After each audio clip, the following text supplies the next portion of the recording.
CD players are all the rage now. If you once owned a Sony or Panasonic portable CD player in the 90s, you'll probably understand why. There's something about the experience and the sound quality of using a good quality portable CD player that just can't be matched by using a smartphone with a dongle or a dedicated portable audio player. It's somehow more peaceful and deliberate using a CD player. But of course, you'll also want it to sound as good or better than what you can achieve with a smartphone or with a digital audio player. And that's what Shanling were aiming to provide with their EC Zero and their EC Zero T portable CD players and transports. On first glance, these might look the same. Take a little moment longer though, and you soon realize they're actually very different. The regular EC Zero costs $319 and it uses an AK4493 DAC chip. It's a CD player with balanced or unbalanced line outputs. There's also a built-in headphone amp that's also got balanced and unbalanced outputs. And then there's Bluetooth, coaxial and optical outputs to use the EC Zero as a proper CD transport. In other words, you can send digital audio out of the EC Zero and into a high quality DAC and overall hi-fi system if you want to. On top of that, there's also a USB input to the EC Zero, and that's going to take USB audio from a smartphone or a computer and use the internal DAC of the EC Zero, making it a CD player, a CD transport, and a USB DAC. And then there's the EC Zero T. It looks mostly the same, and that's great, I think, because I think these look fantastic. But the EC Zero T costs $589 or $678 if you buy it bundled with the lovely looking leather case. It has all of the same features as the EC Zero, but a few of those features are done a bit differently. Firstly, the DAC in the T version is an R2R DAC instead of the AK4493 used in the EC Zero.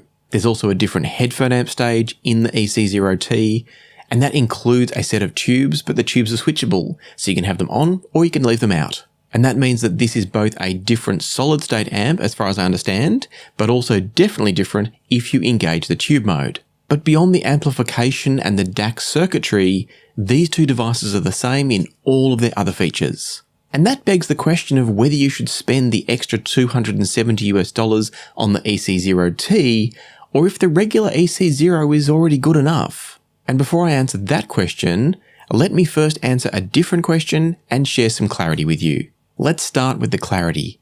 Shanling were kind enough to send me both the EC Zero and the EC Zero T for this review, but as always, they have no influence over the content of this video. Instead, the sponsor of this video is Linsol. Linsol is a fantastic online retailer of all things audio, and they have a really strong range of portable audio gear, including products like the EC Zero and the EC Zero T. Their sponsorship of this video does not mean though that I'm going to be recommending that you rush out and buy the Shanling EC Zero or the EC Zero T. As you'll hear me describe shortly, I'm actually going to suggest that you also consider some cheaper options. However, if at the end of this video you do decide that you'd like to buy an EC Zero or an EC Zero T, I'll put a link down below in the description through to Linsol so you can click through there and decide if you'd like to buy through their store. It's a great way to thank Linsol for helping me to make more of these videos to share with you.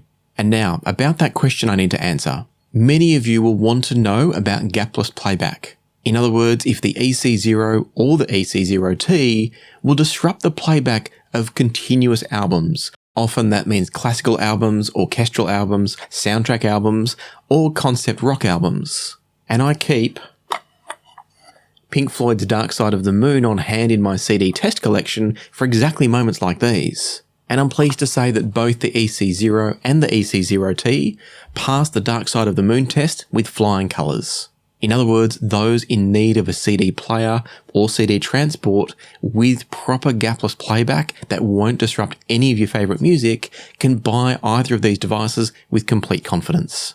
And so given that both players perform perfectly here, that brings us back to the other big question, which is which one actually sounds better and which one might you choose to buy? And I'm pleased to say that both CD players work very well and both sound very good.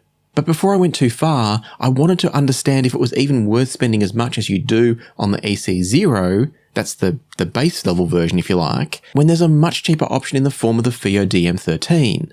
The DM13 offers almost the same set of features as the Shanling player, although it's fair to say that the Shanling player is clearly more sturdily and generally better built. And then as I compared the two, I'd say that the Shanling does sound a little bit better than the DM13 as well, but it's not by a huge margin. Using the balanced outputs on both players, that's the Shanling EC Zero and the FiiO DM13, what I found was that the EC Zero produced just a little bit more sense of space in the soundstage and a slightly more refined overall sound.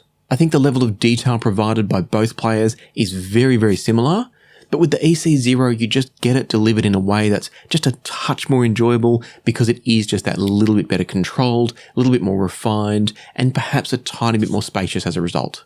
As I said, the jump here is not a big one. Whether it's worth twice the price, if it's purely on sound quality, that's probably questionable. If it's worth twice the price when you factor in the build quality and the sound quality, I'll leave that up to you. All I can really say on the topic is that the EC Zero does sound just a little bit better, and it's clearly the better built product. And then if we think about using either device as a CD transport, meaning that we're going to take a digital output to an external hi-fi system, I feel like the differences I heard between the two products using their headphone outputs continued, and maybe the gap widened slightly when using the digital outputs.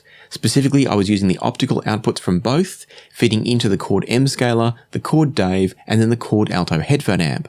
To my ears, the EC Zero sounded a bit cleaner, again a bit more refined you could say, and this time I do think I was able to hear just a little bit more detail in the sound from the EC Zero.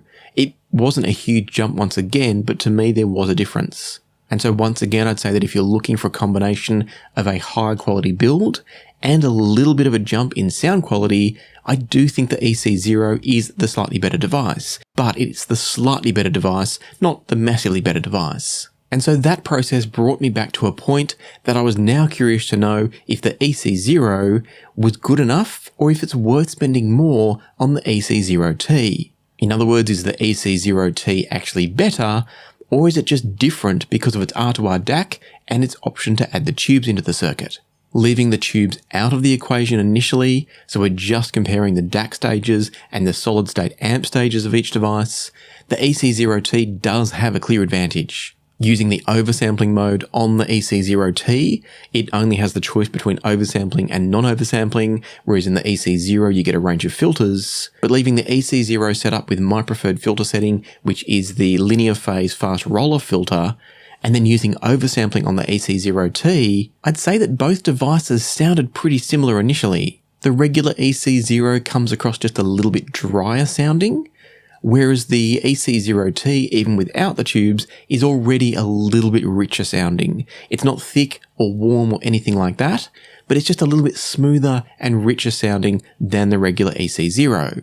The other key difference that I heard with the EC Zero is that it creates a noticeably larger soundstage. It does bring out just a little bit more detail, or maybe the same amount of detail, but the sense of size and space in the soundstage, and therefore the available separation of sounds in the soundstage from the EC Zero T, does take it to a level clearly above the EC Zero. And to my ears, the EC Zero T is actually an incredibly impressive device, as I'll explain more in a moment. But it's not to say the EC Zero is bad. I think you're getting a lovely player for the price, but if you can spend more, I think the EC Zero T is clearly worth the extra. And that's where the EC Zero is a little bit of a toss-up, as I said before, with the FiiO DM13. You can spend a lot less and get very close to the EC Zero, but I can't see anything quite matching the EC Zero T. And before we carry on down that path, something I haven't mentioned yet is the volume control on both of these devices. Both of them use a slider on the front of the player. You can see it just here. At first, when I touched it and slid it a little bit, I was worried that it was too easy to move. But as it happens, it's a wonderful volume control to use. The slider is easy to move, but it's not too easy. And the volume level itself, which is actually digitally controlled, adjusts slowly as you move the slider. So you're not going to bump it a little bit and get some sudden jump in sound. It's actually just a very smooth and very enjoyable volume control to use. When you add to that the outstanding sound quality of the EC Zero T, it had rapidly become one of my favourite products to use. And that's all before we've even touched on the ability to engage the tubes. When you switch on the tubes in the EC Zero T, the soundstage gets a little bit deeper and larger still. That means that vocals are pushed back a little bit from you as a listener, because basically everything's pushed back a little bit from you as a listener. And I'd say that you lose just a little tiny bit of dynamics, energy and clarity from the music, but there is a payoff for that sacrifice. What you get in return is that greater sense of space in the soundstage and a sound that is just effortlessly enjoyable to listen to. But that's not to say that I specifically enjoy the tube mode over the non-tube mode.